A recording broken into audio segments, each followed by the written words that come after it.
A person standing in line at a grocery store. Nothing is wrong. The lights hum overhead, someone's cart squeaks down aisle 4, and the cashier asks if you found everything okay. Then, without warning, your chest tightens. Your heart hammers so violently you're certain it's about to burst. The air around you thins. Your hands tingle, then go numb. The room tilts. You are absolutely, unshakably convinced you are dying. You're not dying. You're having a panic attack. Writers and poets across centuries have tried to capture this experience in language. Some describe the body becoming its own cage. Others speak of time collapsing, past, present, and future compressed into a single, suffocating moment. One metaphor likens it to a playground swing that, unbound by gravity, arcs to a horrifying height you never asked to reach. The edges of reality blur. People and objects lose their outlines. These descriptions are vivid, but they still fall short, because a panic attack overwhelms the very faculties we use to describe things. And yet, we need to talk about them. Studies suggest that nearly 1 in 3 people will experience at least one panic attack over the course of a lifetime. Whether it's your first, your 100th, or you're watching someone you love endure one, understanding what's happening inside the body is the single most powerful tool we have to fight back. To understand a panic attack, we first need to understand the system it hijacks, the body's threat response machinery. Deep within the brain sits a small almond-shaped structure called the amygdala. Think of it as the brain's smoke detector. Its job is to scan incoming information, sights, sounds, smells, even abstract thoughts, and determine whether any of it signals danger. When the amygdala perceives a threat, it doesn't wait for a committee meeting. It acts immediately, sending an alarm signal to the sympathetic nervous system, the branch of the nervous system responsible for what we commonly call the fight or flight response. The sympathetic nervous system triggers the adrenaline glands to release adrenaline into the bloodstream. Adrenaline is a powerful chemical messenger. It increases your heart rate so blood pumps faster. It accelerates your breathing so more oxygen reaches your muscles. Blood flow is redirected toward the large muscle groups in your arms and legs, the ones you'd need to fight off an attacker or sprint to safety. Meanwhile, extra oxygen floods the brain, sharpening alertness and speeding up reaction time. This is an elegant, life-saving system. If a car runs a red light while you're crossing the street, this response is what yanks you back onto the curb before your conscious mind even registers the danger. In genuine emergencies, it's extraordinary. The problem is that this system doesn't always fire proportionally, and that's where panic attacks begin. During a panic attack, the amygdala's alarm doesn't just sound, it blares at maximum volume for a threat that is either absent or vastly exaggerated. The physiological response that would be appropriate for escaping a burning building gets triggered in response to a crowded elevator, a stressful thought, sometimes seemingly nothing at all. The result is the same cascade of adrenaline, but amplified far beyond what any situation requires. The heart doesn't just beat faster, it pounds and races. Breathing doesn't just quicken, it becomes rapid and shallow, often tipping into hyperventilation. Hyperventilation disrupts the balance of oxygen and carbon dioxide in the blood, which causes tingling and numbness in the hands and feet, lightheadedness, dizziness, and a surreal sense of detachment from your own body. This is where panic attacks become especially cruel.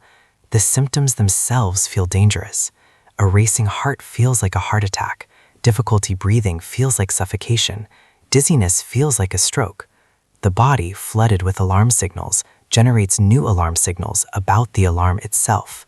Fear feeds on its own symptoms, creating a vicious, escalating loop. Most panic attacks peak within about 10 minutes. At that point, the prefrontal cortex, the brain region responsible for rational thought and executive function, begins to reassert control over the amygdala. It activates the parasympathetic nervous system, sometimes called the rest and digest system. This triggers the release of acetylcholine, a neurotransmitter that gradually slows the heart rate, deepens breathing, and unwinds the tension that adrenaline built up. The storm passes, but its aftermath lingers. Here's what makes panic attacks especially insidious. The attack itself is rarely the worst part. The worst part is what comes after, the dread that it will happen again. After a first panic attack, many people begin scanning their bodies for the earliest warning signs: a slightly elevated heartbeat, a moment of breathlessness, a wave of warmth. These normal, harmless fluctuations in bodily sensation become triggers for a new wave of anxiety, which of course can trigger another panic attack. People may begin avoiding places or situations where attacks have occurred: a particular store, a highway, a social gathering. Over time, their world can shrink dramatically. This avoidance behavior reinforces the belief that certain places and sensations are genuinely dangerous, which deepens the cycle. When panic attacks become recurrent, when worry about future attacks becomes persistent, and when behavioral changes designed to avoid attacks begin limiting someone's life, the condition may be diagnosed as panic disorder. Panic attacks can also occur as part of other anxiety disorders, including PTSD, social anxiety disorder, OCD, and generalized anxiety disorder. In every case, the underlying mechanism is the same. The brain's threat detection system has become hypersensitive, firing in situations that don't warrant it. So how do we recalibrate it? The two frontline treatments for panic disorder are antidepressant medication and cognitive behavioral therapy, CBT. Antidepressant medications, particularly SSRIs, selective serotonin reuptake inhibitors, work by altering the chemistry of the brain in ways that reduce the intensity and frequency of panic attacks. They have roughly a 40% response rate, meaning they meaningfully help about 2 in 5 people who try them. However, they come with caveats. Side effects can include nausea, weight changes, sleep disruption, and emotional blunting. More critically, medication addresses symptoms without teaching skills. When people stop taking antidepressants, approximately 50% experience a relapse, a return of panic symptoms. Medication for many is a necessary support, but not a complete solution on its own. Cognitive behavioral therapy takes a different approach. Rather than altering brain chemistry externally, CBT trains the mind and body to respond differently to panic from the inside. CBT also has about a 40% response rate, comparable to medication, but crucially, its effects are far more durable. Only about 20% of people who respond to CBT relapse after treatment ends, compared to 50% with medication alone. The skills CBT teaches become part of a person's permanent toolkit. Here's how it typically works, step by step. Step 1. Psychoeducation. Treatment begins with a thorough explanation of the physiology of panic, exactly what we've been discussing. Understanding why your heart races and why your hands tingle strips those sensations of their mystery, and with it, much of their power. Step 2. Breathing and muscle control. Patients learn and practice specific techniques, like diaphragmatic breathing and progressive muscle relaxation, that directly counteract the physical symptoms of panic. These exercises activate the parasympathetic nervous system on command, giving people a manual override for the adrenaline response. Step 3. Cognitive restructuring. This is the cognitive in cognitive behavioral therapy. Patients learn to identify the catastrophic thoughts that accompany panic. I can't breathe, I'm having a heart attack, I'm going to die, and systematically challenge them, replacing them with more accurate interpretations. My breathing is fast, but I am getting enough air. My heart is racing because of adrenaline, not because it's failing. This is uncomfortable, but it is not dangerous. Step 4 is exposure. This is often the hardest stage and the most transformative. Under guided conditions, patients deliberately expose themselves to the bodily sensations in real-world situations that trigger their panic. They might spin in a chair to induce dizziness, breathe through a straw to simulate breathlessness, or return to a location where a past attack occurred. The goal is to teach the brain, through direct experience, that these sensations and settings are not, in fact, dangerous.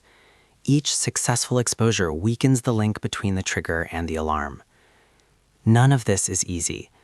In the grip of a panic attack, reaching for these tools can feel like trying to solve a math problem during an earthquake. But with practice, they work. They can de-escalate an attack in progress. They can prevent future attacks.